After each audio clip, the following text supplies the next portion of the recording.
Eu gostaria de saber qual é a sua relação com Jaguaribe, a sua infância em Jaguaribe, quem eram seus contemporâneos e a importância de Jaguaribe para João Pessoa. Rapaz, Jaguaribe, eu sempre via Jaguaribe como aquele berço cultural, né? Jaguaribe era muito forte e com uma característica muito grande. Jaguaribe era um bairro que cultivava com as famílias uma relação de eternidade. É por isso que você percebe hoje ainda um bairro com toda a infraestrutura que não verticalizou. É um bairro horizontalizado, né? Por quê? Porque tem muita gente de 40 anos atrás que mora lá, ou então os pais se foram, mas aí os filhos ficaram, os netos ficaram. Então o Jaguaribe tem uma relação muito grande e eu acho que isso, né, com as famílias, e isso deve-se muito à questão cultural, né? O Fala Jaguaribe começou lá, os piratas... Jaguaribe Carne? Jaguaribe Carne, Jaguaribe Carne, Fala Jaguaribe, foi um movimento imenso, né, cultural, de articulação social e cultural pelos bairros de João Pessoa. Começou lá em Jaguaribe, o Jaguaribe Carne. Quem eram seus contemporâneos, seus colegas, e sua atividade infantil, adolescente? A atividade infantil, eu morava ali na 1º de Maio com Floriano, eu morava lá. E eu lembro que Jaguaribe tinha umas chuvas, rapaz, ótimas, se chovia na época. Hoje em dia chove muito em pouco tempo, mas depois para. Passava assim 3 meses chovendo e enchia a rua de água e a gurizada fazia uma festa. Meus contemporâneos era tudo peladeiro, né? Era Beto, que até hoje mora na mesma casa ali na esquina também da 1º de Maio com Floriano Peixoto. Era Beto, era o pessoal da 24 de Maio, que de vez em quando um caía quebrando o braço por pegar jambo, né? Era o pessoal do Rachari, que era um campinho de pelada, bem pequenininho, que tinha ali em frente àquela igreja que tem na 1º de Maio, a igreja, se não me falha, é uma igreja evangélica, muito antiga, né? Muito antiga. Ali ao lado tinha uma sorveteria, que era de uma... Eu chamava ela de minha madrinha, né? E que tinha um cara que tinha vindo da Alemanha, provavelmente um cara que veio após a Segunda Guerra, né? Muitos alemães vieram para o Brasil e esse veio e trabalhava lá como sorveteiro e ficou lá até morrer, né? Então, Moraes, que está ali, sabe, na 1º de Maio também, que era uma turma do futebol, né? Enfim, muita gente, as pessoas ainda moram lá, impressionante isso, essa relação com Jaguaribe. Cruz das Almas era mais ou menos um bairro proletário, né? Operariado, tal, da expansão de João Pessoa no século passado, nos anos 20 e tal, então se expandiu para Cruz das Armas, né? E a gente tinha muita relação, porque o Campo da Graça ainda lá em Cruz das Armas. Eu sempre ia, né? Quer dizer, a gente sempre ia para o futebol, o Botafogo sempre habitou as nossas alegrias, né? Sempre estava lá. Então era esse universo, né? Que era um universo muito, muito particular, de uma época muito diferente, né? Era uma época muito diferente, você estudava, você saía para comprar pão, você tinha as regras, né, daquele convívio ali, e hoje as coisas são naturalmente muito diferentes, mas muito diferentes mesmo pelo nível de relação das pessoas, que se dá muito hoje a partir das redes sociais, naturalmente. A Né? mosca azul da política lhe mordeu lá em Jaguaribe ou só foi depois? Não, muito depois. Na verdade, eu fui cumprir uma tarefa, né? Porque em 1990, o PT, e era assim em todo canto, cada categoria que tivesse um mínimo de organização, lançava uma candidatura para poder juntar e conseguir eleger um, né? Para nós era uma maravilha, uma festa, eleger um companheiro que iria representar todos nós. E em 1990 me colocaram para ser candidato a deputado. Eu era do Movimento da Saúde, né? Apesar de não mais trabalhar no Estado. Então, eu era do Movimento da Saúde porque articulava o movimento, criamos o Centro de Saúde e tal. Eu era uma espécie de mobilizador, de articulador. Eu tinha, digamos, uma experiência maior e compartilhava lá com os companheiros do Centro de Saúde. E naquela oportunidade eu fui, e como a gente teve um resultado que era bom para quem não tinha nenhuma expectativa, aí em 92, novamente alguém tinha que ser candidato a vereador, e eu fui e tive, eu acho que 1.337 votos e ganhamos a eleição. E aí, assim, quando você ganha é difícil você sair, apesar do que eu não me via fazendo o terceiro exercício, o terceiro mandato, nem de vereador nem de deputado. É engraçado isso. Eu tinha uma consciência de que, uma vontade inclusive, de que eu não iria para o terceiro mandato, né? Porque eu me entregava tanto que era como se fosse assim, eu chegava a uma exaustão e eu percebia que ali não tinha mais terreno e que se eu ficasse, provavelmente eu iria me acomodar e tem uma coisa que eu tenho horror, é acomodação. Eu fujo disso, sabe? A minha inquietude é o que me alimenta vivo. Mas a sua história também tem uma passagem pelo Conselho Regional de Farmácia, né? Um conselho forte. Isso daí também foi favorável para entrar na política? Na verdade, eu nunca fui do Conselho de Farmácia. Como o Sindicato dos Farmacêuticos, que eu fui presidente, era dentro de uma salinha dentro do Conselho, e como a gente conseguiu ganhar com o Renofar, que foi um movimento criado, Alba Lígia, um monte de farmacêutico ali, uma grande maioria saindo da universidade, da Gbaldo. Como a gente conseguiu criar esse movimento ganhou as eleições do Conselho, mas eu nunca quis ser, porque eu era mais do lado sindical, né? E no sindicato a gente tinha conseguido, rapaz, imagina, no primeiro ano comprar um mimeógrafo. Um mimeógrafo a óleo, era uma maravilha aquilo, sabe, o prazer de você montar aqueles boletins, aquele negócio, trabalhar, e todo mundo trabalhava de todo mundo, de toda forma, né?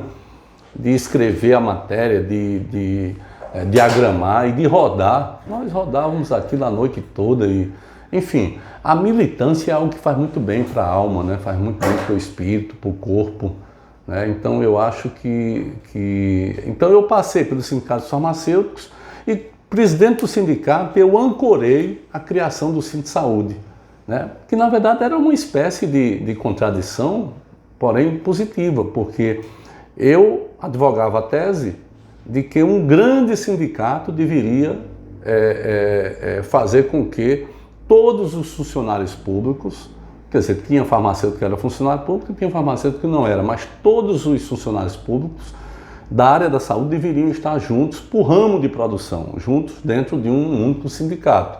Médico, enfermeiro, farmacêutico, auxiliar de enfermagem, essa coisa toda. E isso meio que era uma contradição, porque eu era presidente de um sindicato profissional, né? Mas era contradição positiva. Eu sempre achei que os trabalhadores deviam se organizar dessa forma mesmo. Agora, a categoria de farmacêuticos, bem forte aqui na Paraíba, né? Porque houve um momento que tinha o governador, o prefeito e a reitora da Universidade Federal da Paraíba, ou seja, as maiores receitas estavam nas mãos de farmacêuticos do Estado. É verdade, né? É verdade. Os 3 maiores orçamentos, Estado, Universidade e Prefeitura de João Pessoa, estavam exatamente nas mãos de farmacêuticos. E qual foi, né? a química para chegar a esse resultado aí? Não, eu acho que não foi nada programado, não. Eu acho que foi mais a exposição mesmo. Eu acho que se tinha naquela época tinha muito movimento forte, né? A sociedade era muito, assim, articulada, né? Assim, as pessoas doavam seus tempos a essas construções coletivas, né? Não era só, claro, em farmácia, não era só na saúde, mas era em todo canto, né? Foi uma época que foi a luta pela redemocratização, né? Então foi uma época que o país saiu da ditadura oficialmente em 88, aí em 85, mas essa saída deve-se muito à força dos movimentos sociais e também, no caso, à exaustão da ditadura, né? Mas os movimentos foram grandemente responsáveis por tudo isso, né? O associativismo que vinha da Igreja Católica, né, como, no meu entender, a principal célula de organização da sociedade naquela época. Você tinha as comissões eclesiais de base, você tinha... e tinha os sindicatos e associações. a sociedade ela estava respirando política, né? Foi nessa época que um Erundina ganha a eleição em São Paulo, né? Uma eleição extraordinária, né? Onde ela triunfou.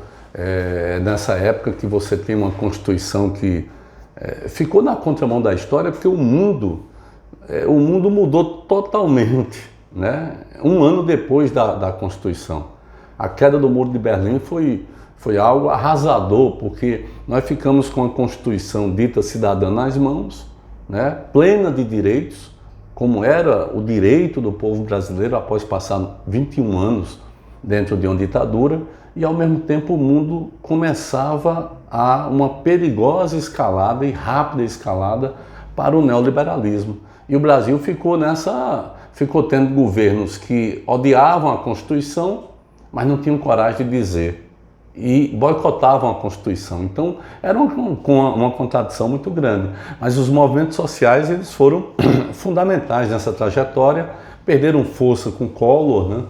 Com Collor a gente percebeu claramente o quanto nós perdemos força, perdeu força com a própria globalização, com essa territorialização da produção industrial pelo mundo afora, e aí a Ásia pegou uma grande parte disso.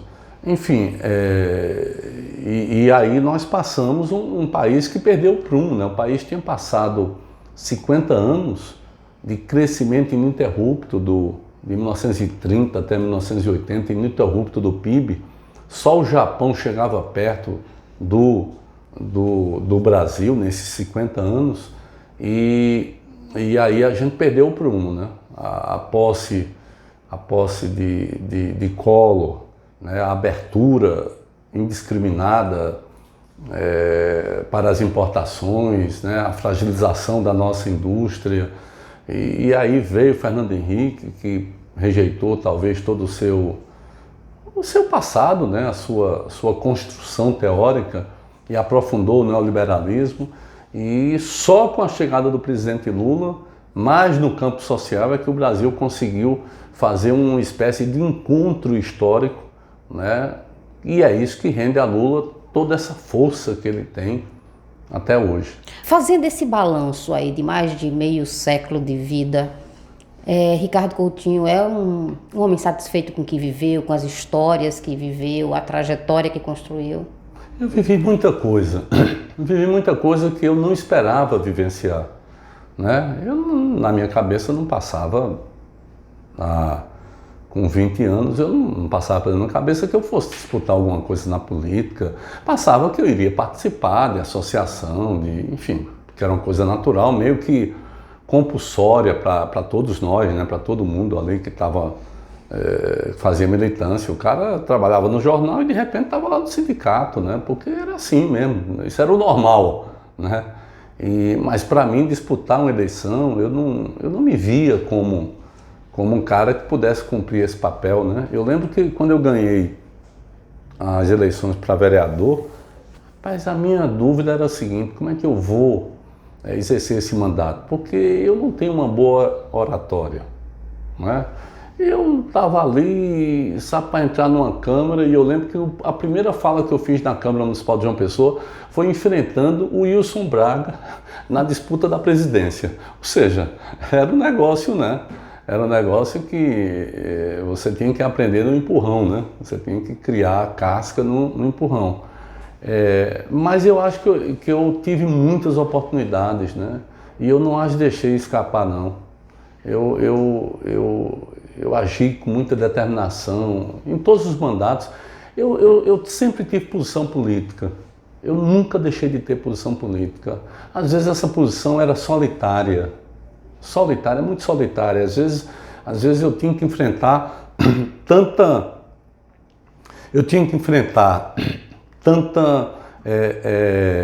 incompreensão das coisas, mas era como se eu estivesse semeando algo para poder colher depois. Eu sempre tive essa consciência, né? Então eu nunca tive medo de ter posição. Eu sempre tinha. E quando tive, então nos mandatos eu fiz 6 anos de vereador, 6 anos de deputado. Eu funcionava 24 horas por dia, mas com prazer enorme, muito prazer. Eu, como vereador, eu tinha um Fusquinha, eu saía daqui para Cajazeiras, eu dirigindo, e eu pagando a gasolina também, né? Porque naquela época todo mundo se virava do próprio bolso. E eu saía para fazer uma reunião sobre cultura lá em Cajazeiras, fazia e voltava, eu dirigindo. Imagina o risco, né? Mas assim, a ansiedade de fazer, eu acho que o compromisso, o prazer, né, de fazer era muito grande. A estranheza que o senhor manifesta aí, assim, eu nunca pensei em disputar um cargo, tem fundamento histórico, né? A Paraíba, historicamente, ela é muito oligárquica, né? Os sobrenomes até hoje, né, se repetem. Como foi furar esse bloqueio? E aí, quando o senhor agora está numa pausa de mandato, né, o senhor vem de uma longa sequência de mandatos, do parlamento para o executivo e tal, aí está nessa pausa. Ser um outside dessa oligarquia também influencia no seu dia hoje, no que o senhor enfrenta hoje, juridicamente, por exemplo? Totalmente, né? Totalmente. Não tenha a menor dúvida disso, né?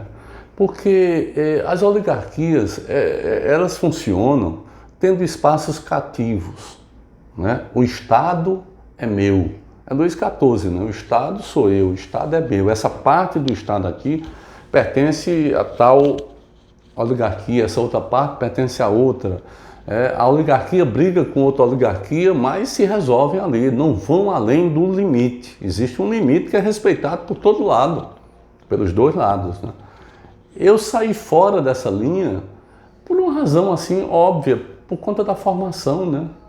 Eu tive uma formação que era fora disso. Sabe, quando assassinaram Margarida, eu estava lá. Quando Dom José ia tanger o gado ali em Alagamar, eu fui, sabe, eu era estudante e ia lá junto com muitos estudantes, claro, não era eu sozinho, mas assim, ia lá no meio para poder, sabe, ser solidário e tal. Eu estava lá. 30 e tantos anos depois, estou eu na condição de governador, entregando os títulos de Alagamar, que nunca tinham sido entregues. Vê que coisa, e encontrei dois caras da época, eles dizendo que me reconheciam, então, nem sei se reconheciam ou se acharam que reconheciam, mas já estavam bem, né? Já estavam com idade bem avançada, mas eu os encontrei e aí me toquei dessa coisa que eu estava lá atrás, né? Então, essa formação aí, eu não tinha como fazer diferente, eu nem tinha como e nem queria, né? Nunca quis fazer diferente. Nunca me senti atraído pelas rodas e pelos papos, né? Pelos objetivos de vida, apesar de respeitar naturalmente, mas eu tinha assim uma visão de que se a mim fosse dada uma tarefa, e foi dada, né? Não de uma forma escrita, mas de uma forma política, né? Primeiro na condição de prefeito, depois de governador, eu sabia que eu tinha que buscar quebrar aquela coisa, eu tinha que quebrar aquilo, né? Porque o meu tempo era curto, é curto, o nosso tempo é muito curto. Então eu tinha que trabalhar todo um processo que tinha que fortalecer o lado desarticulado, que era o lado da sociedade, né? Para que esse lado desarticulado, ao se organizar, me fortalecesse também e nós conseguíssemos empurrar a política para esse lado, tirar de um lado só, né, e distribuí-la, né, para esse outro lado. Sinceramente, eu acho que eu consegui isso. Se você olhar o mapa da Paraíba, você vai ver claramente isso, né? Se você olhar a composição do governo, né, quem participou, quem entrou nele, você vai ver claramente isso, né? As grandes secretarias, as políticas públicas, elas tiveram sempre pessoas que eram desconhecidas do mundo oficial da política, porém eram conhecidas do mundo da luta da política, né?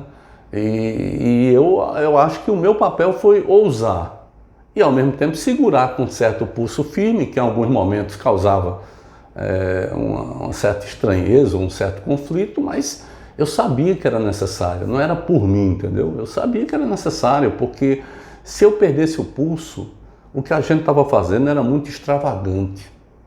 O que a gente estava fazendo, por exemplo, no primeiro ano de um Estado, num país que não tinha nenhuma experiência de orçamento democrático ou orçamento participativo em estados, só tinha municípios, inclusive João Pessoa, mas só tinha municípios, porque é mais simplório, né? É menos complexo você organizar um orçamento no município do que no estado.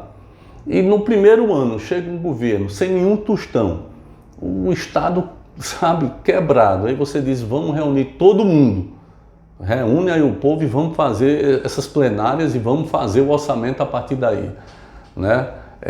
Então, essa coisa aí foi uma novidade para todo mundo e eu sabia que eu só podia ter uma saída, que era avançar. Tanto é que, se você observar bem, nunca eu acho que eu fiquei na defensiva. Eu sempre estava em alguma ofensiva, porque se eu ficasse na defensiva, né, com o estamento político que você tem, né, eu tinha uma assembleia que me fazia oposição, né, e até os aliados não gostavam de mim por razões óbvias, né, porque as coisas mudaram, né, assim, a aposta era, vamos fazer o serviço público funcionar, porque o serviço público vai empoderar o povo e isso vai dar voto. Quem tiver no projeto vai ter voto. Mas não vamos transformar o serviço público num cabide de emprego ou Enfim, eu fiz esse caminho. E esse caminho eu acho que, sinceramente, por todos os indicadores, não existe um único indicador que me desdiga, esse caminho deu certo, né? Agora, a estranheza por parte disso que eu vou chamar aqui de uma certa elite, principalmente as elites institucionais, com algumas exceções, naturalmente, mas as elites institucionais, essa estranheza sempre foi muito presente, sempre foi muito forte. Não só porque eu sou meio bicho esquisito, né? Reconheço isso. Eu não fazia festa, eu não gostava muito de festa, eu estava mais interessado num ritmo de trabalho que, desde a prefeitura, eu lembro que eu saía, Gervásio Maia, o pai, naturalmente, né? Cara corretíssimo, e Luciano Agra. A gente trabalhava feito maluco, até de noite, segunda a sexta. No sábado, a gente saía para fiscalizar as obras, os três, todo sábado, era um negócio todo sábado. Ia, papai, depois ia tomar uma cerveja e tal. E no domingo, né, eu ia rodar pela cidade para poder imaginar o que é que caberia em algum canto, como é que seria isso, enfim, conhecer, né, enfim, a gente fazia isso durante mais de 3 anos, até a morte de Gervásio, né, a gente fazia isso. Ou seja, eu não tinha tempo para simplesmente parar, vamos fazer aqui um jantar, fazer um chá, fazer um café. Não era essa a minha, e nem por isso eu estava desdizendo de ninguém, mas estava apenas dizendo dos meus limites, né? Afinal, eu tinha que ter limites em algum canto, já que para a política não podia ter limite. Mas eu sempre fui olhado dessa forma, né? De uma forma estranha, exatamente porque eu tinha a obrigação de implementar um outro projeto. E, né, mesmo sendo olhado, eu não teria a menor dúvida de implementar esse projeto novamente, de jeito nenhum.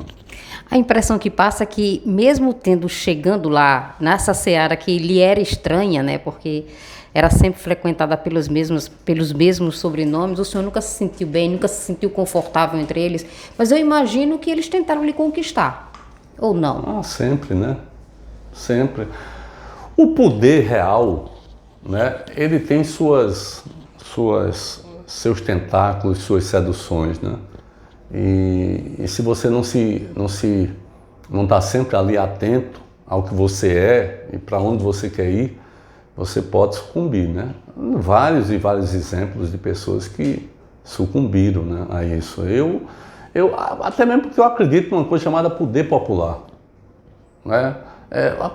Cada show, por exemplo, que a gente fosse fazer, em tudo, fosse fazer um show ali da orquestra lá no Pedra do Reino, pode perguntar às pessoas, era assim, ó, olha, você pega aqui metade disso e vai trazer o povo da moradia, o povo do campo, o povo não sei de onde, o povo do movimento tal, bota esse povo que nunca tinha sido chamado, bota esse povo ali para dentro, para ter acesso à cultura, para ter acesso a... Então, tudo que se fazia, não tinha essa coisa eu tinha que garantir o espaço para que o poder fosse se tornando popular, para que as pessoas não vissem o poder como coisa dos homens, e sim coisa delas, né?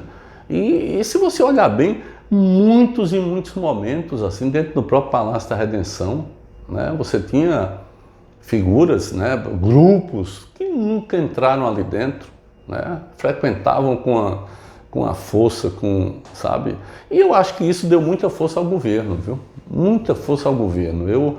Eu acho que eu só perdi um projeto de lei na Assembleia, mesmo em minoria, no primeiro mandato inteiro, e só perdi um, o resto a gente conseguiu aprovar. Devo muito a essa rede aí, que passava pelo orçamento democrático, passava pela universidade, passava pelas políticas públicas, né, que a gente ia adotando e também pela presença e pelo recado político que o governo sempre teve, né? Nós sempre tivemos posição política. O senhor é pré-candidato ao Senado, numa composição com PT, MDB e tal. Mas tem uma dúvida plantada, que se o senhor estaria legalmente habilitado para disputar essa eleição ou não. O senhor está habilitado, o senhor tem condição legal ou não tem? Qual é a realidade? Em 2020, eu estava com 3 reclamações, eu acho que é isso que se chama, processos advindos de AGES da Paraíba, que eu havia ganho na Paraíba e havia ganho em Brasília, né? Eu tinha vencido, então estavam arquivados. No pós-Calvário, né, ali, depois da Operação Calvário, que esse lawfare, né, essa guerra jurídica, diferentemente da guerra que se abateu sobre Lula, né, ela não foi apenas de um setor da justiça, ela permeou vários outros setores, né? Se você olhar bem, o Tribunal de Contas do Estado reprovou minhas contas, não é porque, sabe, eu tenha tido alguma falha, alguma falta, eles tiveram que anular empenhos que o governo pagou a todos os professores dos prêmios anuais, né? Eles tiveram que fazer isso para que não se atingisse, por exemplo, o índice do Fundeb, que era de 60%, hoje é 70%, mas era 60%. E observe que eles disseram que, para não reconhecer, eles disseram que o empenho não tinha a palavra professor. Ou seja, como se o governador fizesse empenho. E como se os 5 anos anteriores, 11, 12, 13, 14 e 15, que eles aprovaram, né, porventura tivesse lá a palavra professor que não tinha, né? Ou seja, foi escandaloso, né? Mas por que fizeram isso? Por conta da Calvário, por medo da Calvário, por combinação com a Calvário, com o lawfare, né? Então eu tive Tribunal de Contas contra mim, tive vara da família, né? Eu tinha até 19 de dezembro de 2019 a guarda, né, unilateral do meu filho, porque a justiça assim determinou em função de alienação parental. Enfim, alienação parental cometida contra ele. E é claro que eu assumi a responsabilidade, sempre tive e continuei a ter. Essa decisão ela foi tomada em 20 minutos, sem parecer do Ministério Público, numa vara que não era a vara pré-evento. Deram entrada em outra vara. Veja bem que ilegalidade, sabe? No dia que eu estava voltando para me apresentar, deram entrada em outra vara, sem o parecer do Ministério Público, e citando a Calvário, tiraram a minha guarda, né, sobre o meu filho. Na época tinha 11 anos, 8 anos, tiraram a guarda e eu passei 7 meses sem ver o meu filho. Né? E você imagina o que é que eu encontrei depois de 7 meses. Né? Quer dizer, quem é que vai... Ou seja, foram para cima de uma criança para me dilacerar, né? Claro, mas não se importaram com a criança, não se importaram com o ser humano em formação, né? Não estavam nem aí. Era tudo que se podia, né? Quando eu recorri, um juiz chamado para substituir uma desembargadora, ele faz ele nega o meu recurso, eu já livre, ele nega o meu recurso com base na acusação do Ministério Público. A acusação passou a ser sentença. Observa que maldade contra uma criança, né? Não digo nem contra mim, porque eu estou preparado, enfim, se não totalmente preparado, mas contra uma criança.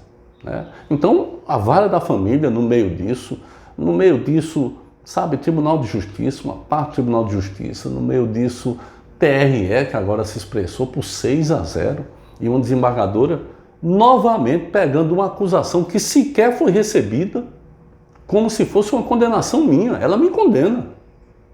Né?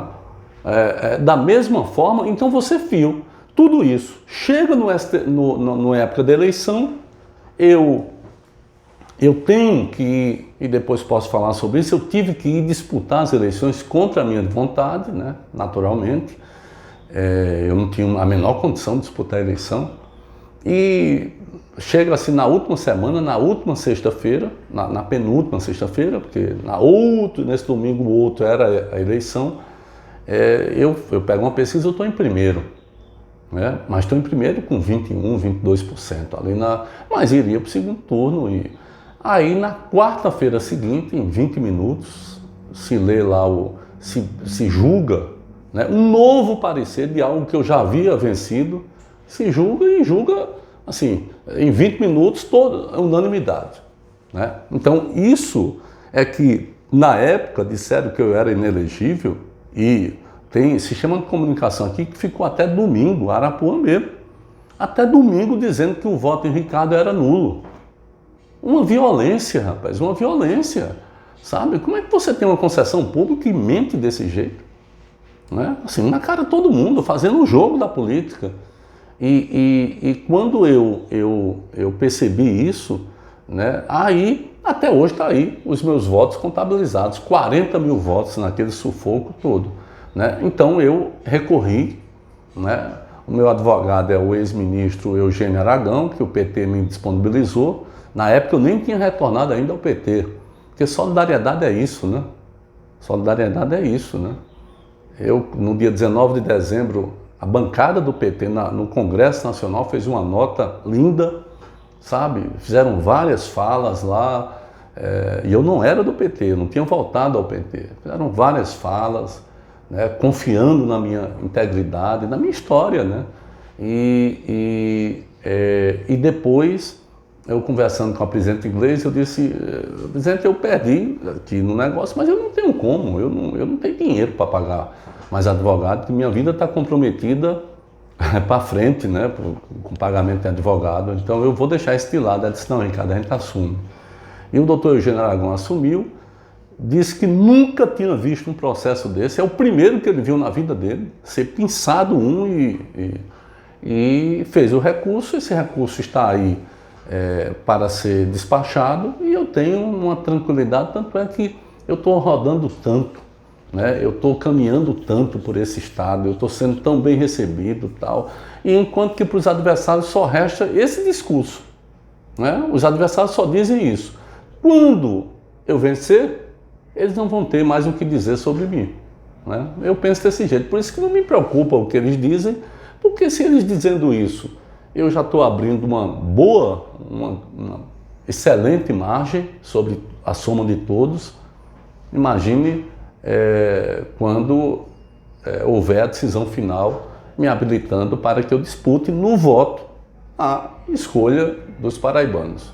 Como foi essa volta do senhor ao PT, o senhor que tinha sido expulso do partido, e o senhor é o homem de Lula na Paraíba? Olha, a minha volta ao PT, ela se deu em algumas circunstâncias muito especiais, né? Eu tenho uma admiração por aquilo que nós construímos. O presidente Lula é um patrimônio imaterial do povo brasileiro. Se forma uma liderança desse porte de 300 em 300 anos, e olhe lá. Então você não pode titubear com isso, você não pode ser mesquinho com isso. Você não pode colocar o interesse do seu partido, do partido que você está, o seu interesse, acima de algo tão forte, tão necessário para o nosso povo e que foi tão vilipendiado, né? Foi tão agredido. Então, quando teve ao longo, desde 2014, né, eu estava dentro do PSB, tinha saído, e eu acho que a minha saída do PT, eu fui suspenso, né, cumpri o prazo e depois disse, olha, vou sair. Na minha cabeça achava que nem disputar a reeleição para deputado eu iria, né, que muito menos a prefeitura de João Pessoa, e as coisas foram, eu terminei disputando a prefeitura e fui eleito prefeito, né? Mas aí eu fiquei no PSB, tinha uma relação muito boa com o Eduardo, acho que ele era um cara inteligente, antenado. Eduardo Campos. Eduardo Campos, exatamente, antenado. E quando eu fiz, chegou 2014, eu acho que o partido o PSB começou realmente a se degringolar, né? E tanto é que no segundo turno, quando foram apoiar Aécio, eu não fui nem lá, né? Mandei o recado dizendo que nem contasse comigo, que o meu voto estava definido, o meu trabalho estava definido e era com Dilma. Eu não aceitava, não vou nem discutir isso, né? Eles aprovaram o apoio, fizeram uma exceção à Paraíba, era uma política ali mas eu continuei a dizer que era um equívoco, um erro histórico e que se pagaria caro depois disso, né? O tempo passou, pouco tempo, o partido continuou, o PSB continuou a ir para a direita, né? Continuou a flertar com o Centrão, com as coisas, né? E embarca no impeachment, né? Eu dividido tal, mas embarcou no impeachment. Não teve uma posição para dizer sou contra. E eu batalhando lá, rapaz, tem que dizer que é contra. Nós não podemos cair nisso. Isso é de uma violência antidemocrática enorme e tal. Enfim, não, mas cada um vota e o PSB, em sua maioria, vota pelo impeachment. Eu trabalhei naturalmente contra o impeachment. Eu me soquei ali umas 4 semanas no Palácio do Alvorada, né, tentando falar com deputados, enfim, tentando ajudar, né, naquele momento que a gente estava todos meio perdidos, né, mas fiquei à frente disso, assim, coloquei o governo que eu representava à frente disso. Politicamente a gente sempre teve posição e o PSB vai e em sua maioria vota o impeachment.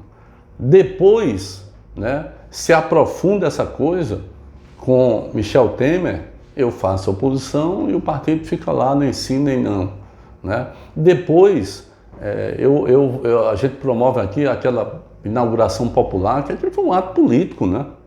A gente estava querendo inaugurar a transposição. A gente queria dizer, né, qual foi o esforço do povo e do presidente Lula, da presidenta Dilma, para fazer aquela obra, né? Aquela era uma obra de campo, não era uma obra de cimento, era uma obra de campo democrático popular, campo popular, porque aquilo ali era o terror para o coronelato da política, que se equilibrava em torno da água, da posse da água, né? A força do voto no Nordeste ao longo de toda a sua história, com exceção aí de 40 anos para cá, foi refluindo, mas a força do coronelato vinha da água. E quando você faz a transposição, você está decretando ali um golpe fatal nesse coronelato da política, nos coronéis da política, né? E aí não vai ninguém do PSB. Chamei todo mundo, naturalmente, mas não vai ninguém, não vai governador, tudo bem. Aí vem a prisão do Lula, né? E eu mantive a mesma posição e dentro do partido era cada vez mais estranha a minha posição em relação àquela maioria que preferia absorver as coisas que eram ditas pelas redes sociais, que eram ditas pelos grandes sistemas de comunicação, a condenação prévia do Lula, as mentiras, né? E não adiantava, né? As pessoas, você dizia, rapaz, isso aqui é uma mentira, não é possível, nós temos que... A gente não tem o direito de estar duvidando nesse momento, né? Essa coisa do patrimônio, né? Do patrimônio do povo, você não pode colocar em risco e tal. E o PSB ficou titubeando o tempo todo, né? Foi. E aí, quando o Lula sai, né, eu tento ainda fazer uma articulação para poder... O senhor foi visitar Lula na cadeia? Fui 2 vezes. Né? Mas deixa eu terminar isso.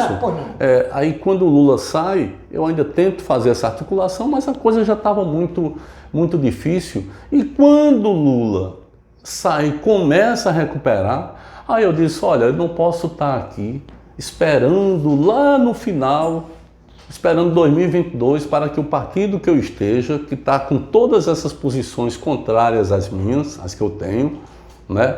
Eu não posso ficar esperando para poder apoiar a candidatura, eu tenho que construir a candidatura. E conversei várias vezes com o presidente Lula e resolvi realmente encerrar esse capítulo, né, na minha trajetória, na minha vida. Agora, o importante é que o que eu pensava, eu continuo a pensar. Eu não tive solução de continuidade, eu não fui para um lado e pensei diferente, fui para o outro e pensei diferente. Não, eu penso exatamente da mesma forma. Por isso que eu estou bastante à vontade dentro do PT. A minha missão é ajudar a construir o PT. Minha missão não é outra senão essa. Eu não quero ser presidente, não quero ser vice-presidente, não quero ser nada. Eu quero ajudar a construir, ajudar a criar quadros novos, porque a política tem que renovar os seus quadros. Nós não podemos continuar com...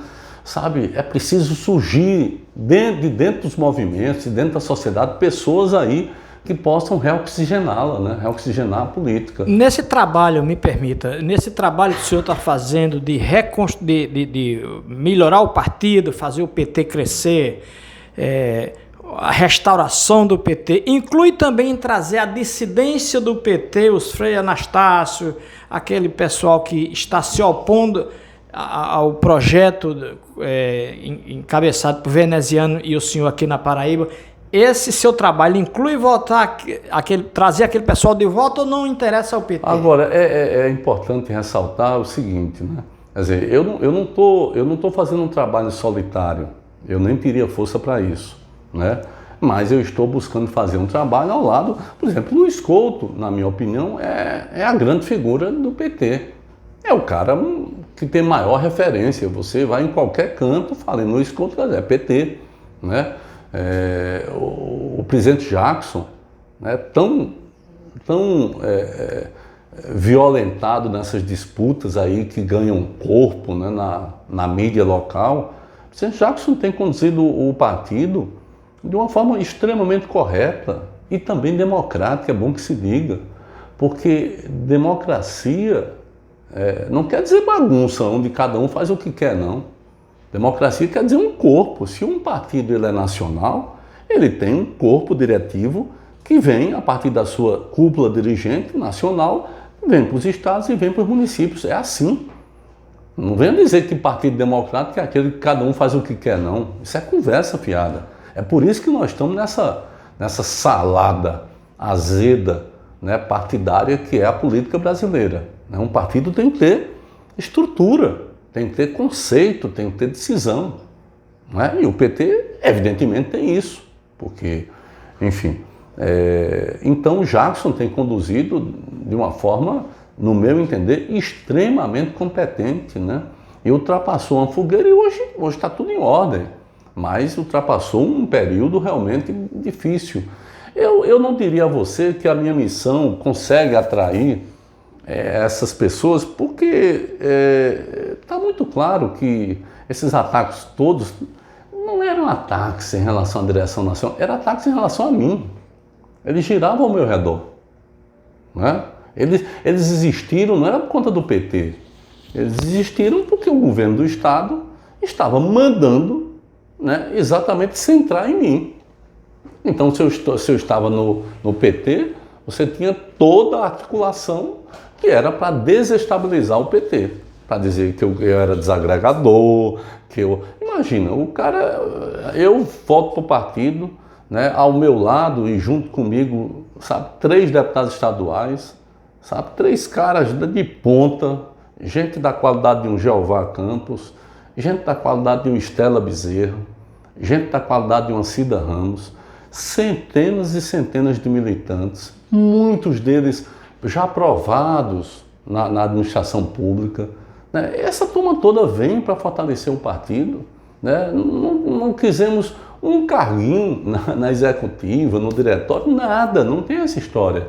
Aí a gente é que desagrega, evidentemente que aquilo era uma tentativa de me desgastar. Só que eu já tenho assim, uma certa experiência nisso, né? E eu não iria ficar perdendo meu tempo com esse tipo de debate totalmente infrutífero, patrocinado por quem não era do PT, por quem estava fora do PT, que era, repito, exatamente o governo do Estado. Era o governo do Estado e a SECOM, as duas, que patrocinaram toda essa suposta crise que o PT vivenciou em função das eleições de 2020, que era uma eleição onde na sexta-feira, antes da convenção, o último dia era quarta, na sexta-feira eu recebo a visita do PCdoB, recebo a visita do PT, e na minha frente, Jackson estava lá, Gilcélia estava lá, inclusive falou bastante na reunião, dizendo que se fosse eu, a coisa era diferente. Se fosse eu, candidato, estava tudo zerado, né? E terminou eu sendo candidato e não tinha nada zerado.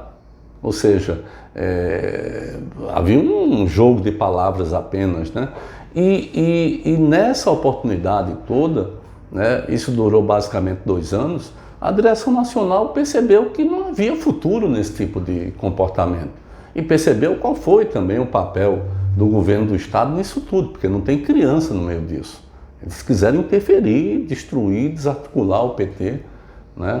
Mas eu acho que isso está superado, né? Eu acho que todos deveriam votar em veneziano, afinal, o candidato escolhido pelo presidente Lula, acho o melhor candidato dentre todos eles, né? Dentre todos os que estão aí, o que tem mais capacidade e condição de tocar o Estado, de implantar ou de reimplantar políticas públicas que possam reorganizar a sociedade, né? Acho que o veneziano é o melhor candidato e repito, foi uma escolha muito pessoal do presidente Lula numa mesa que eu só fiz concordar. Eu digo, tá certo, é óbvio, é indiscutível isso, né?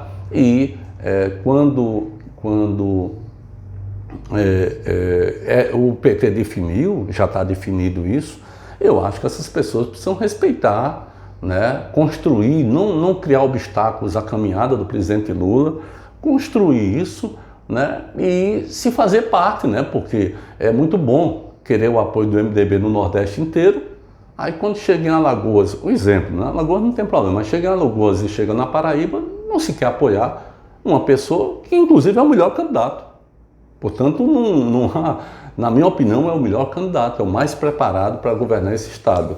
Mas antes disso, eu quero lembrar que o senhor falou agora há pouco do seu desconforto em estar no PSB com o partido migrando tanto para a direita. Aí, por exemplo, o senhor é o principal articulador dessa aliança com o MDB, que é o partido que rubricou, né, o impeachment de Dilma nas condições que foi, inclusive com o aval de veneziano, pelo menos naquela primeira, né, votação, ele disse sim, manda investigar a presidente, estava em curso, era uma tentativa de golpe. Então como é que o senhor administra, não conseguiu administrar aquele desconforto daquele instante no PSB e consegue administrar essa aliança com o MDB, o partido do golpe, veneziano, com aval para a investigação de Dilma? Eu acho que o parlamento deu um golpe sim de 2016. O parlamento inteiro. O PMDB, pelo fato de ter na época uma grande bancada, e ter o vice-presidente que tinha um interesse direto em tudo isso. Eu acho que foi um erro estratégico da grande maioria que votou isso, né? E acho também um problema ético, mais popularmente conhecido como safadeza na política, uma minoria que conduziu isso. A minoria que traiu, a minoria que estava dentro do governo da presidenta Dilma e estava articulando suas bancadas para poder derrubá-la, né? Então, você tinha uma situação que é preciso a gente recordar, que essa situação ela era muito delicada. Você tinha uma Rede Globo que destruía ou buscava destruir todas as noites, né? E às vezes durante os dias, nas transmissões ao vivo, buscava destruir o Brasil para poder destruir o PT, né? Para poder derrubar o governo da presidenta Dilma. Você tinha todos os meios de comunicação envolvidos nisso. Você tinha um grande empresariado derramando horrores de dinheiro para derrubar o governo, capitaneados pela Fiesp, né? Você tinha a justiça, a partir do lavajatismo, da Lava Jato, conspirando contra o Brasil, e o Ministério Público conspirando contra o Brasil para derrubar o governo da presidenta Dilma. Você tinha todo mundo contra. Então você tinha todo mundo contra. Não era esse clima, né? Era um clima horroroso. Era um clima que começava a demonstrar para onde o país ia. Era um clima de violência, era um clima de cuidados. Olha, para você ter ideia como isso estava institucionalmente, eu lembro que no final da tarde, se descobriu lá no Palácio da Alvorada que tinha uma mala enorme a ser distribuída naquele Blue Tree em Brasília, ali perto do lago, né? Então, se descobriu isso e eu lembro que o Bezoini, que era um ministro, disse, não, a gente conhece um delegado da polícia correto, federal, correto, que a gente pode confiar que vai pegar isso, porque não é possível. Todo mundo sabia desses esquemas que estavam acontecendo, né? Pois bem, aí se faz chegar a informação e quando se vê, quem é que foi cercado? Foi cercado o hotel vizinho, que era o hotel onde Lula se hospedava. Olha só como estava minado tudo, né? Para poder criar a impressão de que era o PT que estaria tentando distribuir alguma coisa, né, para interferir na votação do impeachment. E a mídia toda comprada nisso, né? Esse era o clima do golpe. O golpe é isso, o golpe é articulação nas sombras. E no meio disso, quem estava no MDB, eu acho que tinha uma pressão muito maior, porque além de tudo isso, você tinha exatamente a situação do cara não cometer infidelidade, porque o partido fechou questão, né? Depois de 2016, nós tivemos 2018, né? Veneziano é escolhido candidato ao Senado, apoiando o PT. Veneziano sempre votou nos candidatos do PT desde 2002, com Lula e depois com Dilma. Veneziano nunca votou em outra candidatura durante esse processo todo, né? Acho que foi um erro dele, claro. Agora eu estou aqui ponderando porque existem situações e é preciso colocar as situações internas. E ele passou por 2018 e agora o presidente Lula pede para chamá-lo, né?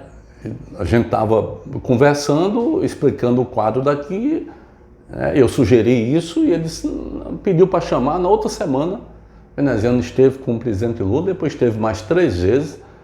Lula acha que a reconstrução aqui da Paraíba passa por ele, acho que ele tem razão, né?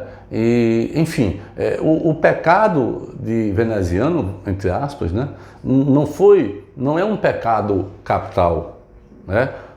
Se fosse comigo, seria, né? Se eu tivesse dado aquele voto, eu me sentiria com um pecado capital, mas é porque eu tenho uma outra compreensão, uma outra, enfim, trajetória, tal, um outro partido, tudo outro. Mas eu creio que essa coisa meio que ficou para trás. Porque, por exemplo, Adriana, deixa eu te dizer uma coisa. Talvez pouca gente saiba, mas no segundo turno de 2018, né, naquela mega manifestação que a gente conseguiu fazer para Fernando Haddad, de meio-dia, né, ali no Ponto Sem Réis, um sol de lascar, um negócio, né, e tinha muita gente. Nós já tínhamos passado o primeiro turno, já tínhamos vencido as eleições aqui no primeiro turno E talvez pouca gente saiba que ali em cima do carro, qual era a lógica natural? Não era Ricardo falar. Ricardo até naturalmente, como uma pessoa que comandou o processo e tal, falaria também, mas a lógica era o governador eleito falar. Afinal, o cara tinha sido ungido no primeiro turno e ele não quis falar, né? E eu, que me arrepiei todo, né? Quando eu vi aquilo, eu digo, rapaz, onde é que nós nos metemos aí? E eu, como uma espécie de bom pai, né, para acalmar tudo, eu digo, não, vamos fazer o seguinte, eu falo, provavelmente ninguém percebeu isso, mas eu sei o que eu estou dizendo lá em cima do carro. Eu disse, eu falo por todo mundo, dei um jeito ali, peguei o microfone, falei, e ninguém percebeu, ou pelo menos poucas pessoas perceberam que estava ali em cima. Mas era muito estranho, como é que você recebe o apoio do PT, faz uma campanha no meio dessa disposição, né, de desagravo com Lula, de apoio para Haddad, que nós fizemos aqui na Paraíba, e de repente chega no segundo turno, nas vésperas, sabe, num grande ato, o governador eleito, sabe, faz corpo mole e não quer falar. Ou seja, existe coisa para tudo que é lado, né? Você percebe claramente isso, né? O senhor disse ainda há pouco que o governo do Estado, utilizando inclusive a SECOM, tentou desestabilizar o PT, dividir o PT no sentido de prejudicá-lo. Lula tem consciência desse papel do governo da Paraíba contra o PT e contra o senhor, a direção nacional do PT também tem, e até que ponto isso poderá dificultar a relação, a ida de Lula, por exemplo, para o palanque de João Azevedo? Olha, Wellington, aí sou eu, não estou dizendo que é o presidente Lula, mas eu não tenho a menor dúvida. Lula tem uma compreensão do mundo que pouca gente tem, né? São raras as pessoas, tanto é que ele é o que é. Tanto é que o cara é a maior liderança do mundo democrático. Não é do Brasil, é do mundo democrático.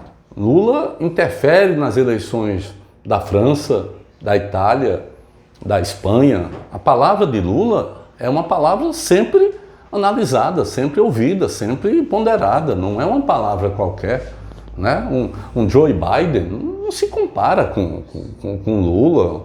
O próprio Obama não se compara com Lula. A história de Lula é uma história gigantesca, né? Tem muito peso na democracia no mundo. Por isso que o cara é tão necessário nesse momento de crise profunda da democracia. Então Lula percebe essas coisas todas. Agora, eu disse a ele, e se eu não tivesse dito, provavelmente ele também agiria da mesma forma, que nós não vamos ajeitar voto, não. Não tem essa história de ajeitar voto, não. Né? Se todos quiserem aqui na Paraíba votar em Lula, não terá uma única recriminação de Ricardo. Muito pelo contrário, está aberto, pode votar. Né? Agora, Lula sabe com quem conta numa campanha e com quem conta no governo. Né? E não tem palanque duplo na Paraíba. Você vai ter um palanque, que é o palanque do PT. Isso não impede, por exemplo, que o PSB apoie a candidatura do presidente Lula. Isso não impede que, se Lula for passar pela Paraíba, fazer uma visita e tal. Não, agora, a decisão pela candidatura de veneziano é inequívoca, é indiscutível. E quando você escolhe uma candidatura, você não escolhe duas, não. Uma é uma. Né? Duas, Lula não teria escolhido veneziano para dizer, esse é o meu candidato. Né? E foi isso que aconteceu.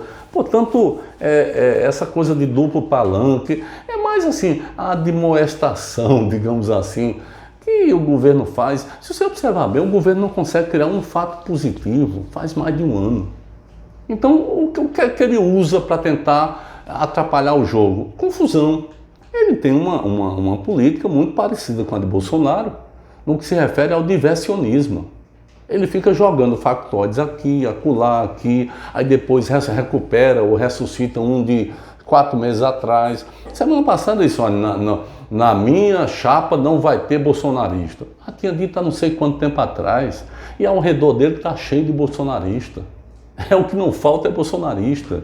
né? Então são coisas que são ditas para alimentar ali, para mexer o xerém, como se diz, mas não tem efeito prático nenhum. E o governo não consegue criar pauta positiva, porque se enrola nas suas pautas negativas, né? E é isso que está acontecendo aqui. E tome diversionismo, e tome fake news, e tome mentiras para um lado, tome mentiras para o outro. Infelizmente, aquele Estado que eu vi assim, totalmente encaixado, né? Completamente viável, né? Ousadamente avançado para o Nordeste, aquele Estado ele se desfez, por incrível que pareça, em 3 anos e meio. Tudo foi afrouxado. Impressionante como isso pode acontecer, mas aconteceu. O senhor citou esse momento aí da campanha do Haddad, né, que o governador já eleito, e ele se recusa a falar nesse comício de apoio ao Haddad. Foi ali que o senhor começou a perceber que não participaria do governo João, porque fica aquela desconfiança, foi um rompimento tão brusco que muita gente se disse, será que isso não é ensaiado? Será que esse rompimento é real? E como é que se dá esse rompimento? Olha, eu acho que as pessoas são diferentes entre si, né? É claro que tinha algumas coisas que eu notava, mas como era uma campanha que eu queria muito ganhar, e que eu comandei a campanha, né? Eu comandei a campanha. Para ser mais exato, não é como um coronel não, mas como um cara que tem uma experiência política e que sabia que as coisas estavam aqui em cima da mesa. Eu sabia disso, não é porque eu saiba mais ou menos de quem quer que seja não, mas eu sabia que estava em cima da mesa, eu sabia com quem eu estava jogando, né, com as forças políticas, eu sabia o estágio delas, eu tinha análise sobre isso, então, e apostei nas análises, né? Então, é claro que as pessoas são diferentes e eu sentia, às vezes, mas eu achava que era uma vaidade ali e tal. João é um cara muito vaidoso, né? E eu achava que era uma vaidade e eu digo, bom, o poder vai ensinar, ou vai aumentar essa vaidade ou vai colocar no local correto, né? Domada, né? Mas, de todo jeito, eu estava sempre construindo os apoios. A vinda da Leija para vice fui eu. Né? Eu decidi isso porque não se tinha ali aquela coisa e nem, na verdade, nem João se interessava por isso. Ele queria era pegar a faixa, né? Sabe, se estava lá tudo dado, tudo, olha, tá aqui, amigo, vá por ali, depois vá por lá.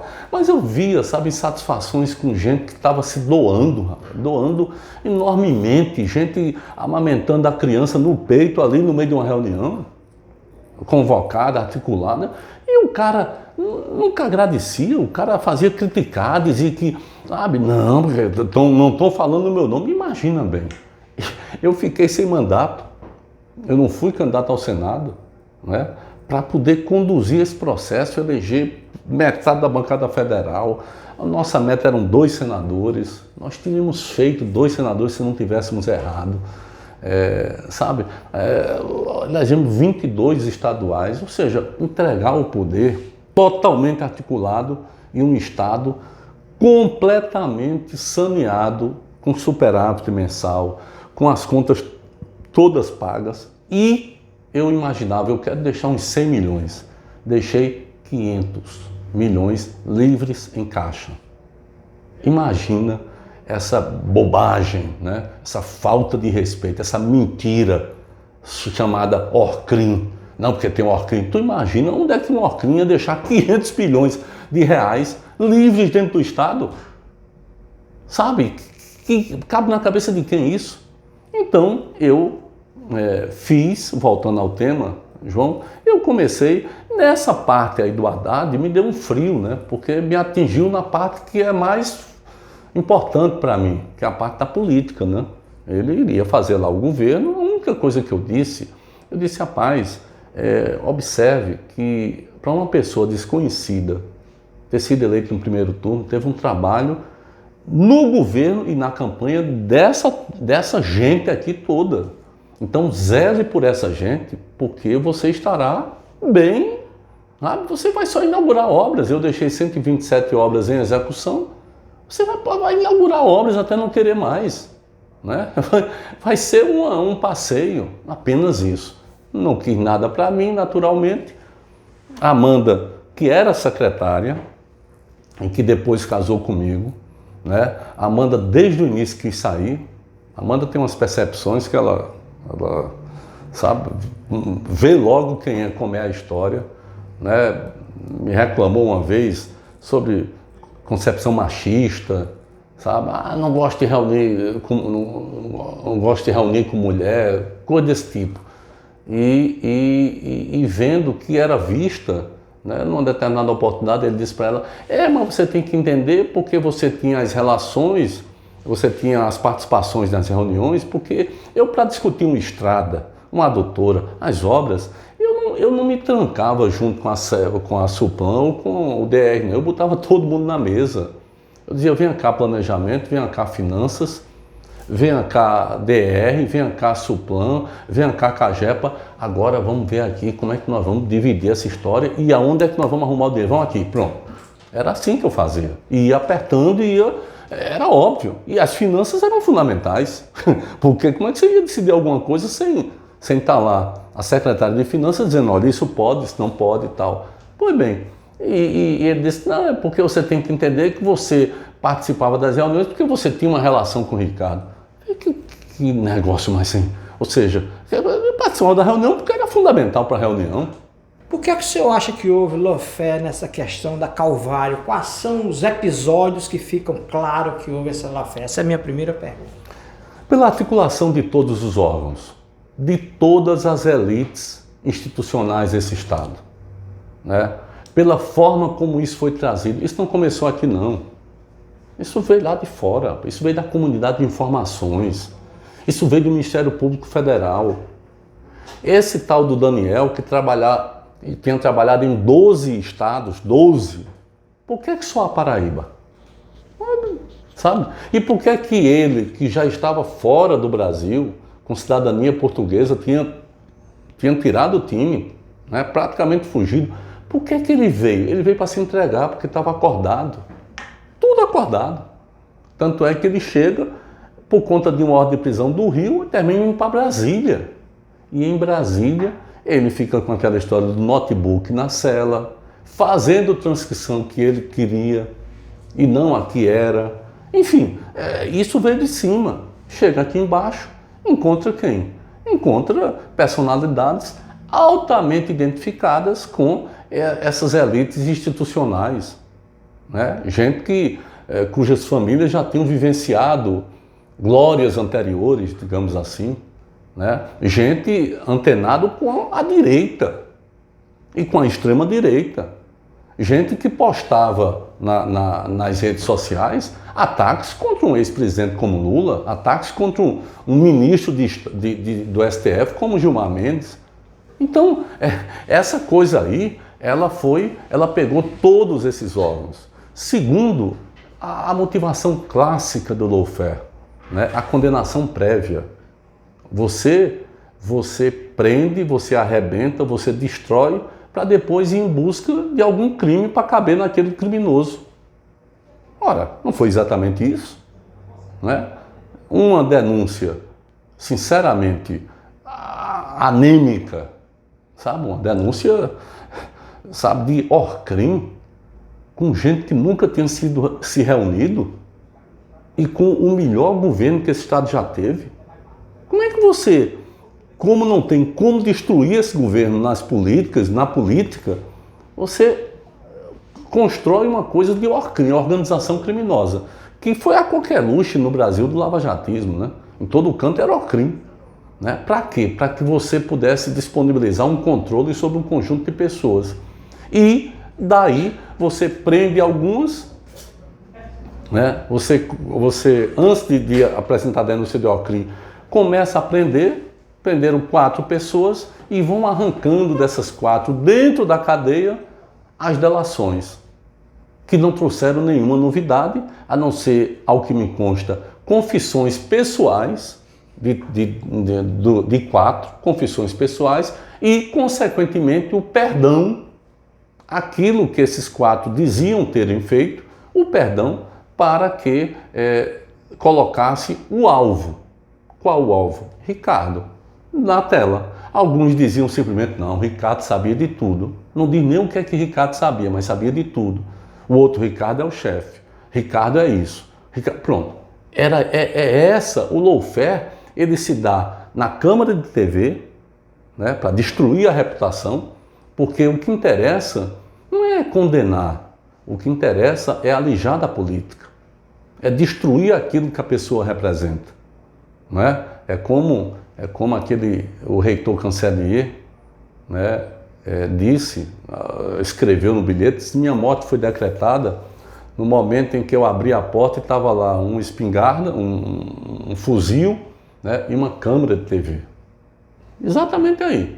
Né? E aqui se fechou, se articulou todos os meios de comunicação. Né? Eu não pude me defender em canto nenhum. E simplesmente se começou a vomitar inúmeras denúncias, né, onde bloquearam o dinheiro que eu tinha, bloquearam meus bens, me acusaram de um monte de coisa para eu contratar advogado sem ter dinheiro para pagar. Ou seja, aí é o coroamento de tudo. Você fica sufocado, né, psicologicamente abatido, né, confuso, e ao mesmo tempo te acusam de tudo, das maiores bobagens, mas te põem um processo, mais um processo, para que você vá à exaustão nos seus recursos financeiros. Bloquearam minhas contas talvez umas 9 vezes. Né? Eu recebi a aposentadoria da universidade, de farmacêutico. Rapaz, os caras bloqueavam no dia, levavam a aposentadoria. E cadê o dinheiro para pagar as contas? Né? Sabe, eu não tenho advogado em Brasília, não tenho advogado aqui, estou satisfeito, não estou nem reclamando, mas assim, não tenho. Né? Por quê? Porque eu não tenho como. E ao mesmo tempo, os caras me acusam de ser dono do Lifesa. Vê que coisa maravilhosa. Né? Eu sou dono de um laboratório que é público. Para você ter ideia, em 8 anos nunca entrei nem no laboratório. E a constatação inteligente dos acusadores é que eu queria baixar o preço para dominar o mercado. Isso cabe na cabeça de alguém, pelo amor de Deus. Como é que um laboratório público vai vender com preço acima do mercado? Ora, ele tem que vender com preço abaixo do mercado, para facilitar o acesso ao medicamento. Porque se for para vender acima, é melhor você comprar no laboratório privado. Agora, como é que alguém acusa isso, né, e podia ser acusado naturalmente de estar a serviço do laboratório privado? Se você combate um laboratório público, você está a serviço de quem? De quem compete com o laboratório público, que é o laboratório privado. Como é que você diz que Márcia Lucena, ela é acusada de um crime por ter comprado uma bagatela, porque ela tinha que ter comprado muito mais, o Estado tinha que ter comprado muito mais, para facilitar o acesso ao medicamento, e junto com Márcia, 9 municípios tinham comprado. Nenhum dos 8 foi sequer falado. 0, mas Márcia não, porque Márcia vinha daqui, porque Márcia era potencialmente o perigo do futuro, porque tinha feito uma gestão extraordinária e tiraram o poder dela. A Calvário, com esses seus tentáculos, tirou o poder da Márcia, não permitiu que Márcia disputasse a eleição.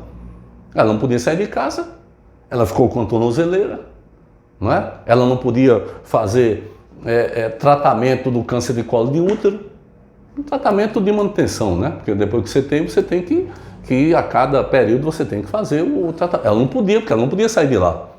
Né? Então, todos os métodos são idênticos, são iguais. Né? E eu podia falar aqui de todas as denúncias. Agora, de concreto, é o seguinte, não conseguiram um superfaturamento. Um superfaturamento não foi conseguido identificar. Apesar de que na narrativa o promotor, sabe, está aqui, estava falando narrativa fantasiosa.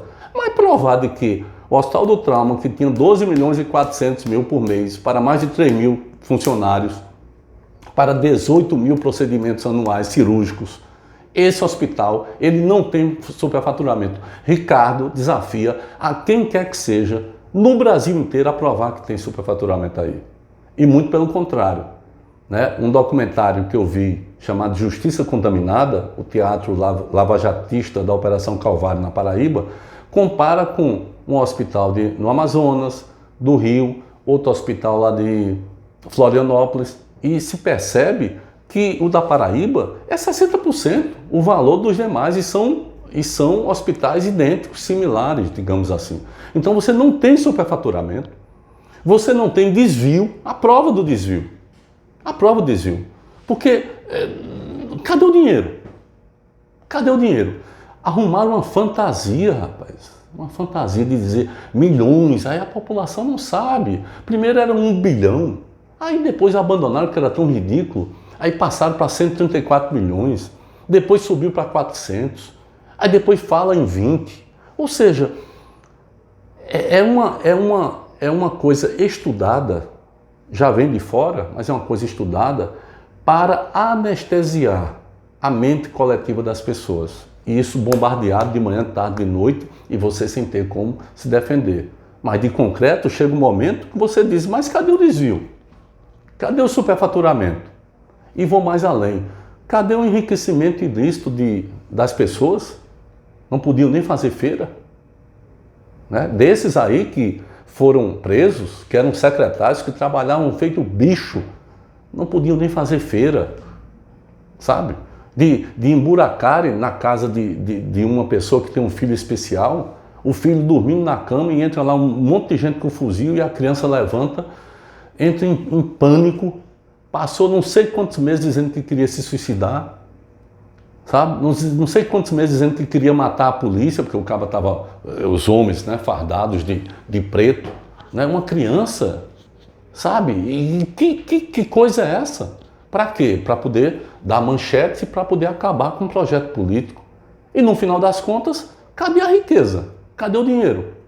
Chegou ao ridículo, né, de um promotor, ridículo, irresponsavelmente ridículo. Não é só ridículo, é irresponsavelmente, né, de dizer que o dinheiro devia estar enterrado. Vê que coisa irresponsável. Ou seja, como se a pessoa não tivesse família, né? Como se nós não estivéssemos vivendo um mundo extremamente violento, onde familiar, onde a própria pessoa... Imagina se pegam, se alguém não sabe, eu vou dizer aqui, tem um cara preso no PB1, faz mais de 1 ano. Ele me ameaçou de morte, né? Porque queria 5 milhões, imagina, 5 milhões. E eu disse lá na audiência, eu fui, aí... O advogado me perguntou o que é que eu devia, o que é que eu achava que isso tinha vindo de quê. Eu disse, isso veio da Operação Calvário. Ninguém nunca me ameaçou, por que esse cara de Santa Cruz de Capiberibe vai me ameaçar dizendo que estava falando em nome de uma facção criminosa e queria matar a mim, iria matar meu filho se não pagasse tanto? Isso veio de onde? Veio da Operação Calvário, que irresponsavelmente mentiu. Que quando abriu minhas contas, viu que não tem 10 reais, rapaz. 10 reais, um picolé. Na minha vida, sabe, não foi de dinheiro ilícito, um picolé. Aí, abre as contas, está lá tudo, mas eles não se dão por vencido. Aí encontra a minha poupança e diz, aí escreve, né? Esse dinheiro veio de propina. Aqueles PowerPoint, né? Naquelas coisas que esse Deltan Dallagnol, esse Sérgio Moro ajudaram a popularizar no Brasil. Sério, esse dinheiro vem de propina. Rapaz, eu fiquei com tanta raiva. Eu fui atrás de todas os extratos dessa poupança, todas, sabe? Quando eu recebo o salário, no mesmo dia, é automático, eu tenho assinado uma autorização durante anos e anos. Como eu não tenho gasto grande, né? Então eu tinha um salário como parlamentar, depois como executivo, que era acima daquilo que eu usava, né? Então eu assinei para você ter sempre um percentual passando e todo mês era descontado. Mas era na hora, saía no dia, no mesmo dia ia para a poupança. E o cara dizer, tendo quebrado o meu sigilo, dizer que aquilo era de propina, não está escrito em canto nenhum que um promotor pode mentir para prejudicar alguém.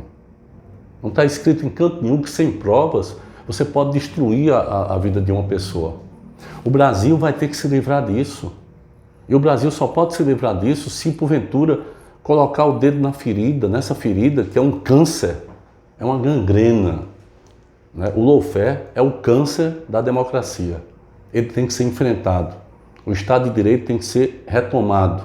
Não tenham a menor dúvida disso. Se não enfrentar, daqui a pouco vem novamente em outra roupagem para poder fazer estrago na democracia e na condição de vida do povo. E essas pessoas, elas não podem representar o Estado. Porque como é que alguém pode representar o Estado sabendo que não está falando a verdade? Mas é como se fosse uma peleja que vale ganhar de qualquer jeito. Como é que pode isso? Como é que você destrói a vida de tanta gente? Né? E no final das contas, né, eu lembro de uma operação que teve aqui do futebol, que depois é que eu fui descobrir. A Operação Cartola. Queriam prender 60 dirigentes de clubes. Diziam que tinha um esquema. Só que, quando se começou a ver, não tinha um jogador envolvido. Como é que você podia comprar uma partida sem jogador envolvido? É um negócio meio esquisito, né? Pois bem, no final das contas, sabe, não conseguiram nenhuma testemunha. A que arrumaram, chegou lá, disse que o resultado da partida tinha sido um e tinha sido outro. Ou seja, tinha dito que o Botafogo tinha vencido o jogo, quando foi ver o jogo tinha sido empate. Né? E perseguiram um monte de gente. Aí, quando foram interrogar, né, um desses dirigentes, sabe qual era a pergunta do GAECO? Onde está o dinheiro de Ricardo? Eu era governador. Atrás, ainda, na operação Cartola. Onde está o dinheiro do governador? Ou seja, essa turma achava que eu apostava. Eu não aposto em loteria esportiva.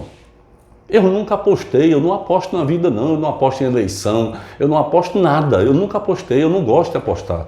Sabe? Eu sou contra, inclusive, liberação de jogo, eu não gosto disso. Né? Pois bem, a história era onde está o dinheiro de Ricardo, no meio desse suposto jogo que ninguém viu. Né? Ou seja, o intuito era Ricardo lá. Né? E isso justifica muita coisa que aconteceu. Agora, eu estou numa mesma caminhada porque eu sei porque fizeram isso. E ao saber, isso me deixa forte. Compreendeu? Isso me deixa tão forte que eles não conseguem bater em mim. Né? Porque eu sei por onde passei, eu sei como foi difícil. Rapaz, como foi difícil. Eu conversei uma vez com o Lula, com o presidente Lula, ele dizia: Ricardo, o cara passar 6 meses esperando a federal bater na sua porta, você sabendo que fez um grande governo, como ele fez, tal, 6 meses, acordado de 4 horas da manhã, gelado, aí ficava sem dormir mais, não dormia mais, porque esperava, porque sabia que vinha, é hoje, é amanhã, 6 meses. É de uma coisa que mata as pessoas, né? Dona Marisa tá aí, né? Mata as pessoas. E quando você percebe tudo isso aqui, com a violência maior ainda que a gente teve, aí você vê que não é à toa que tudo isso aconteceu. Aconteceu porque nós e eu consegui mexer na estrutura, né? Portanto, eu fiz o meu trabalho correto. Isso, para mim, é um fator extremamente positivo. Eu fiz correto e faria novamente. Eu teria as mesmas posições políticas, né? Eu procuraria, claro, né? Procuraria impedir que... E eu sempre impedi, né? Nas pontas, mas é impossível você ter uma máquina desse tamanho e se alguém lá na ponta vai comprar um livro e alguém pede alguma coisa, isso é impossível. Eu apenas pedia que me dissesse, demitir muita gente, né? Na dúvida, eu demitia, eu afastava. Fiz isso durante o governo todo. E tanto é verdade o que eu estou dizendo, que vem a última afirmação, que é fatal, né? Além de não ter superfaturamento, de não ter desvio, dos bens terem sido bloqueados em função de danos morais coletivos. Danos morais coletivos. Não foi por desvio, não, foi por danos morais coletivos. Né? Você chega e você fica frente a frente com o Estado e olha o que é que o Estado realizou.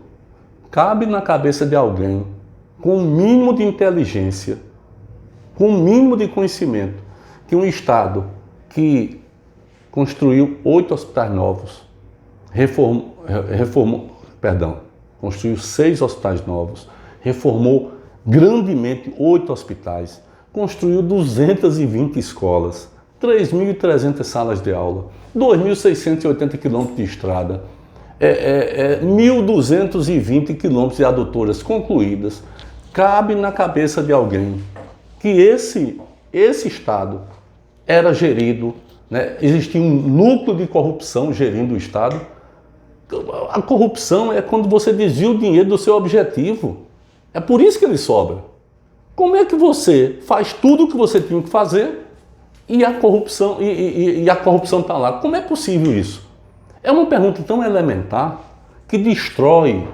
Basta olhar o que era a Paraíba e o que é hoje, com muito mais dinheiro.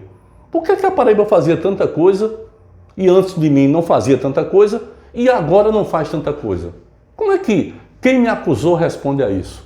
Não responde, né? Porque, na verdade, o grande debate é preciso retirar esse projeto que Ricardo faz parte, mas que Estela faz parte, que Cida faz parte, que Márcia Lucena faz parte. Esse projeto que consegue, sabe, conseguiu fazer coisas que nem eu esperava. É preciso retirar isso de cena, porque senão os nossos privilégios não poderão voltar. Essa é a verdade. Doa em quem doer, mas essa é a verdade. E todos vão ver que vai ser isso que estará, quando nós encontrarmos a justiça verdadeira, vai ser isso que estará claramente delineado. Para encerrar, a última pergunta. O senhor nos revelou com exclusividade ontem que sua esposa está escrevendo um livro que vai contar o sofrimento da família face à Operação Calvário. E o senhor disse que vai escrever também um livro, mas será um livro diferente do dela. O que terá no seu, o que é que vai ter no seu livro? Qual é a intenção do senhor com esse livro? O que é que o senhor vai contar? A Amanda começou escrevendo sobre o sofrimento da família, né? Tanto é que ela ganhou um processo. Ela ganhou um processo no Lifesa, onde nem a qualificação ela tinha, mas ela foi denunciada. Ou seja, ela era esposa de Ricardo, então denuncia, para intimidá-la. Foi exatamente isso que o Ministério Público da Paraíba fez, para intimidá-la, porque ela estava escrevendo no Facebook sobre as agruras dela, os olhares dela, dos amigos, sabe, sobre as coisas que estavam acontecendo, da injustiça, sabe, de um governo que fez tanto, rapaz, fez muito, sabe, e que de repente a população estava sendo jogada contra as pessoas sem que essas pessoas pudessem se defender. Então ela começou a escrever isso, foi denunciada, nem o CPF sabiam dela, não botaram nem o endereço dela, botaram assim, Amanda, aí no texto diz esposa de Ricardo. E por quê? Porque ela era secretária de Finanças e participou na condição de conselheira do Lifesa de 2 reuniões. As 2 atas estão lá. Não discutiu nada. Nem jeton ela quis receber. Nem o jeton da reunião que existia, ela recebeu. Portanto, é impressionante. Pois bem, e depois ela começou a perceber que o Brasil estava cheio disso, né? Amanda acha que tem umas 2.000 pessoas espalhadas pelo Brasil, vítimas do lawfare desses últimos anos de Brasil. É muita gente, né? É gente desconhecida, é gente que não teve, mas é gente massacrada, é gente que não conseguiu mais trabalhar, é gente que foi presa, passou 10 meses preso para poder acusar alguém. Aqui mesmo na Paraíba eu conheço gente, não vou dizer o nome em respeito, mas eu conheço gente que na outra operação ali de Cabedelo se acusou para ficar livre. O cara se acusou e era mentira, ele estava mentindo contra ele, né? Ele não tinha feito aquilo que ele disse que fez para poder sair. É por isso que a delação é um instrumento maldito, porque ela nunca é espontânea, né? E porque você trabalha com a caboetagem. Se eu faço algo errado, eu incrimino alguém e saio fora. Tenho a minha liberdade e a minha pena reduzida e fico com uma parte daquilo que eu fiz de errado. É isso que é a delação, né? E o Brasil se encheu disso. Então a Amanda começou a entrevistar um monte de gente e falou, aí foi falando, né? Falou com Dilma, falou com todo mundo, praticamente todo mundo da política, né? E com foco, claro, na Calvário, mas ela falou com muita gente e passou a estudar isso mesmo. Então ela está publicando esse livro. Eu não sei quando eu terei tempo né? Mas eu queria contar outras coisas, né? Contar não só essa perseguição sórdida, violenta, né? Feita contra mim, mas eu queria mostrar também as entranhas do poder, sabe? Eu me lembro, Elton, que uma vez você me perguntou, e eu disse, rapaz, eu tive uma conversa com o Daniel sobre o Tribunal de Contas do Estado, porque eu queria descobrir quem era a pessoa que ele tinha me dito que tinha relações com ele, relações comerciais com ele, dentro do TCE. Né? E eu descobri. Né? Então eu tinha que fazer o jogo da sedução que ele estava me dizendo. Porque na essência, você governa, você está cercado por pessoas dos mais variados interesses. Né? Você não deve fazer. Mas muitas vezes você libera uma conversa, você estimula o outro ali, você vai catando para você escapar. Todo mundo tem seu interesse. Né? Ou será que todas as conversas com o Procurador-Geral de Justiça, por exemplo, com religioso, com profissionais, enfim, com deputados, com isso, com aquilo, se você fosse ao saber, ou ao ouvir, ou ao desconfiar de qualquer coisa fora da lei, se você fosse simplesmente parar o governo para denunciar, você não governaria. E você não poderia ter inclusão social, desenvolvimento, infraestrutura, você não teria nada. Compreendeu? Só que governar é tentar se defender, e para se defender você precisa saber de onde podem vir os tiros. Então, na essência, era isso. Né? E se eu fosse contar as coisas que eu já ouvi, né? E nunca fiz, mas já ouvi. Né? E ouvi muitas coisas. E, enfim, naturalmente, eu só não, todo governante, evidentemente, todo governante. Alguns ouvem e fazem, né? É diferente. Mas eu quero lembrar disso. E quero lembrar também de alegrias, né? Porque ver esse Estado chegar ao nível que chegou, rapaz, não é para todo mundo não. Depois foi que eu comecei a compreender a grandiosidade dessa equipe, desse povo todo que orbitou ao redor disso, que construiu, direto ou indiretamente, tudo isso. Nós crescemos muito, nós avançamos muito. O Estado estava estruturado. O Estado, você percebia. Você entrava dentro de uma escola integral, não precisava de ninguém dizer não, estava lá na cara, na conversa do estudante, que o cara estava protagonizando, estava potencializado, estava com vontade de futuro. Isso estava lá, todo mundo sabia disso. Você abria um edital para o Giramundo, 5.000 pessoas se inscreviam, rapaz. O último Festival de Arte e Cultura da Rede Estadual do Ensino, 5.500 participaram das eliminatórias nas escolas, no município. Vê que coisa grandiosa, né? Tudo muito grande. Né? Então, essa coisa aí me deu, rapaz, um prazer enorme, que só agora, depois que eu saí, é que eu passei a desfrutar, porque você não tem nenhum direito de desfrutar quando você está governando, porque você termina uma coisa, já vai para outra, porque você não pode parar, você não tem o direito a parar. Né? Então, eu quero contar, eu vou contar essas coisas, eu ainda vou contar tudo isso. Né? E vou contar também muito carinho, né? Que bota uma armadura de falsa moralidade, sabe? E se você deixar, levam tudo do Estado.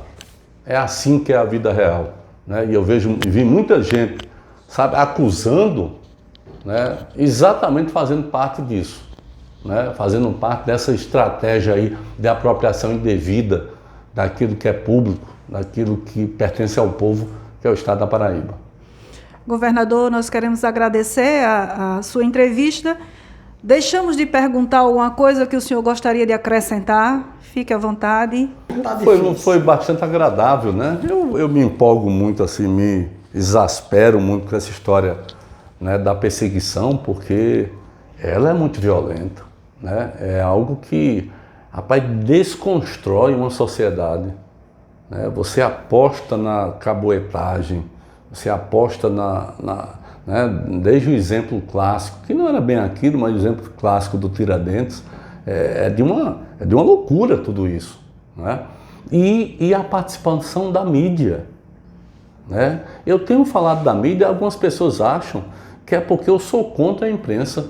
Eu sou a favor da imprensa livre. Eu governei e tinha instrumentos para fazer como fazem hoje, né? Mas o sistema Correio era pau todo dia. E estava lá. E eu vi aquilo como um produtor de anticorpos. Eu estou aqui. Por quê? Porque quando chegasse o momento, a população estaria preparada de alguma forma, então não tem essa história de ser. Eu sou a favor da imprensa livre, agora eu acho que o maior inimigo da imprensa livre é essa imprensa que está aí em sua grande parte, naturalmente, né? Porque aí você tem, e não falo dos profissionais não, falo dos interesses. Os interesses que compõem esse mosaico todo, e isso afetou profundamente a democracia, né? Nossa democracia está cambaleante, as pessoas não acreditam, né? E esses grandes sistemas fizeram isso. Rapaz, 2019, passado 2019 todinho, sabe? Se criava informação falsa contra mim, essa informação saía algumas vezes do próprio MP. Saía, ia percorrer, rapaz, blogs, aí dos blogs ia para os grupos de zap, e isso tomava uma proporção que era incontrolável. Você não tinha como ir atrás daquele prejuízo. Uma mentira, sabe? Uma mentira, uma atrás da outra. Para quê? Para poder dizer que quando chegasse o momento do grande golpe, sabe, dizer, não, realmente esse cara tá cheio de coisa, esse cara tá... É assim que eles agiram. Fizeram isso E essa é a mesma receita. Com Lula, com Fernando Pimentel, sabe? Tem um cara que a Amanda entrevistou, a mulher dele, e esse cara foi preso 10 meses. Ele era um lobista no bom sentido, representante da empresa, né? E porque queriam, só soltariam ele se ele dissesse que tinha entregue dinheiro a Lula. Ele disse, eu não conheço o Lula, como é que eu vou dizer que não entreguei? Não, mas a turma está dizendo isso, diga, ele disse, digo não. E passou 10 meses preso. E hoje não trabalha mais, né? Ou seja, o estrago, né, na minha família foi enorme. Todo mundo desempregado, né? Quer dizer, eu sem poder viajar durante praticamente 2 anos, sem poder viajar, não pude trabalhar, né? Então, é uma destruição em série. Agora, não tem aquela madeira que enverga, mas não quebra? Eu acho que eu me tornei uma dessas madeiras. Então, eu estou aqui, sabe, com uma capacidade advinda dessa resistência, dessa resiliência, que eu estou achando muito interessante, porque jogaram tanta pedra e hoje o que me jogam muito são agradecimentos, gratidões, flores, sabe? Convite para almoço. Eu chego no campo, rapaz, no quilombola, tá lá um almoço bacana, todo mundo... Enfim, tem muita gratidão no meio disso, né? E é por isso que isso não conseguiu quebrar aquilo que o nosso governo fez. Porque nós fizemos. A diferença que a gente fez. Se fosse um governo como o atual que não fez, estaria destruído, né? E o atual que está por trás de tudo isso. Por quê? Porque eu nem candidato fui, né? Esses setores aí preferiram pactuar com o atual governador, escondê-lo, né? Para poder atingir, acho que com a ajuda, de acordo com alguns, para poder atingir cirurgicamente as pessoas. As pessoas foram atingidas, que eram as pessoas que pensavam o projeto. Muitos foram falados, mas foram escondidos. E, no caso, a única denúncia que tem de dinheiro, que também ninguém viu, porque disse que estava dentro de uma caixa, disseram que uma caixa bem pequenininha, tinha uma porção de dinheiro lá dentro, foi em 2018, em agosto. 2018 eu não fui candidato. Eu não era candidato. O candidato era o atual governador, João Azevedo. E eu fui processado, denunciado nessa denúncia. E ele não. Ou seja, tá aí, né? Só não vê quem não quer.